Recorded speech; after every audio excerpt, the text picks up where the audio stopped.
ग्वालियर के एक सैलून मालिक के घर पे जब एक बेटी पैदा हुई तो इस खुशी में उसने अपनी तीनों दुकानों पर फ्री में बाल काटने का ऐलान कर दिया। जी हां गाइस, एक बेटी के पैदा होने पर वो इतना खुश थे कि उनकी दुकान पर जो भी आया उसके बाल काटने के लिए उन्होंने एक भी पैसा उससे चार्ज नहीं किया। ऐसा करके वो ये संदेश देना चाहते थे कि समाज में अगर किसी के घर में बेटी पैदा होती है तो वो खुशियां लेके आती हैं, वो खुशियों के दिन होते हैं। इसमें उदास होने वाली क्या बात है, उत्सव मनाया जाना चाहिए। जी हां गाइस, उस ग्वालियर के सैलून मालिक की सोच को मैं दिल से सलाम करता हूं। गाइस, क्या आपको पता है कि अंटार्कटिका को रेगिस्तान यानी कि डेजर्ट कहा जाता है?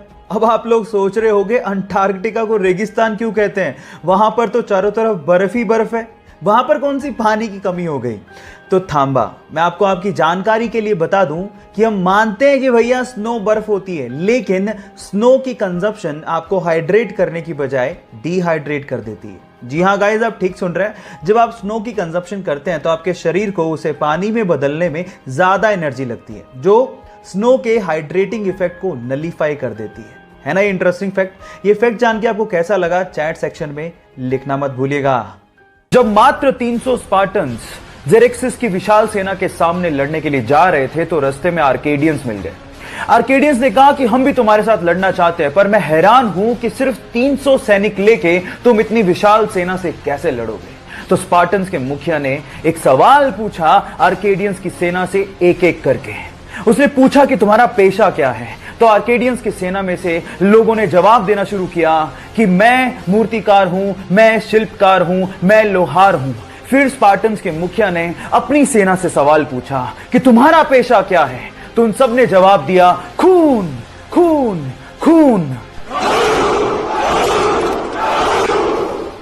सबक यह है कि जंगें सैनिकों से नहीं, हौसलों से जीती जाती हैं।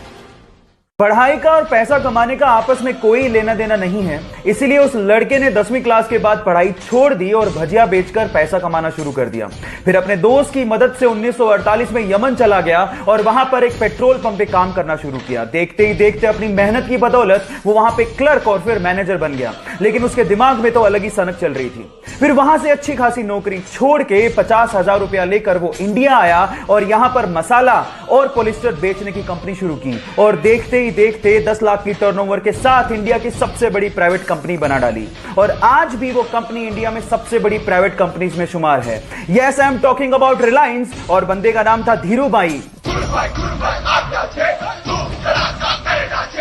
और उनका कहना था कि बड़ा सोचो, दूर की सोचो और जल्दी सोचो, क्योंकि विचारों पर किसी का एकाधिकार नहीं होता। जब सीता मैया को रावण लंका उठा के ले गया तो उनको भगवान राम की तरफ से संदेश देने के लिए और उनका हालचाल पूछने के लिए हनुमान जी ने पर्वत से छलांग लगाई और समंदर के रास्ते होते हुए लंका जाने लगे। रास्ते में उनका सामना सुरसा से हो गया। सुरसा ने कहा मुझे तो भूख लग रही है, मैं तो तुम्हें खाऊंगी। हनुमान जी ने कहा कि मैं सीता मैया से मिलके आता हूं, आते वक्त जो तुम्हारी इच्छा हो कर लेना। सुरसा ने कहा नहीं, मुझे तो भूख अभी लग रही है, मैं तो अभी खाऊंगी। तो हनुमान जी ने कहा वक्त जाया मत करो, खा लो। तो सुरसा ने उन्हें खाने के लिए अपना 1 योजन का मुंह खोला। 1 योजन का मुंह मतलब 8 मील मुंह खोला। जैसे ही उसने 1 योजन मुंह खोला, हनुमान जी 2 योजन के हो गए। सुरसा ने 2 योजन का मुंह खोला, हनुमान जी 4 योजन के हो गए। ऐसे करते करते सुरसा ने 64 योजन का मुंह खोल लिया। तो हनुमान जी ने बुद्धि दिखाते हुए अपना शरीर छोटा किया और उसके मुख का चक्कर लगाते हुए बाहर आ गए। यहां समझने लायक और सीखने लायक बात यह है कि जब पावर दिखानी थी तो हनुमान जी बड़े होते चले गए, लेकिन जब बुद्धि दिखानी थी तो हनुमान जी छोटे हो गए। जब वो 9 साल के थे तो उनकी माता का देहांत हो गया। घर के हालात इतने खराब थे कि उन्हें रेलवे स्टेशन पर कूली तक का काम करना पड़ा। इसके बाद जैसे तैसे करके उन्होंने बस कंडक्टर का एग्जाम पास किया और बस कंडक्टर लग गए। इसके बाद तो जैसे कि उनके अंदर का आर्टिस्ट ही बाहर आ गया। लोग ऐसा कहते हैं कि बस कंडक्टर के तौर पे वो काफी ज्यादा फेमस हो गए थे क्योंकि वो बहुत ही स्टाइल से सीटी मारा करते थे और बहुत ही स्टाइल से टिकट काटा करते थे। ये देखकर उनके साथियों ने उनको एक्टिंग स्कूल ज्वाइन करने के लिए मोटिवेट किया और साथ ही साथ उनकी फीस भी भरी और उसके बाद उन्होंने पीछे मुड़ के कभी नहीं देखा। काफी स्ट्रगल के बाद उनकी पहली मूवी में ही उन्हें नेशनल अवार्ड मिला और देखते ही देखते वो साउथ में सुपरस्टार और गॉड माने जाने लगे। जहां हालात ये हैं कि बाकी एक्टर्स को अपनी मूवीज हॉलिडे के दिन रिलीज करनी पड़ती है, वहीं जब इस सुपरस्टार की मूवी आती है तो अपने आप वो दिन हॉलिडे हो जाता है। Yes, I am talking about Thalaiva रजनीकांता।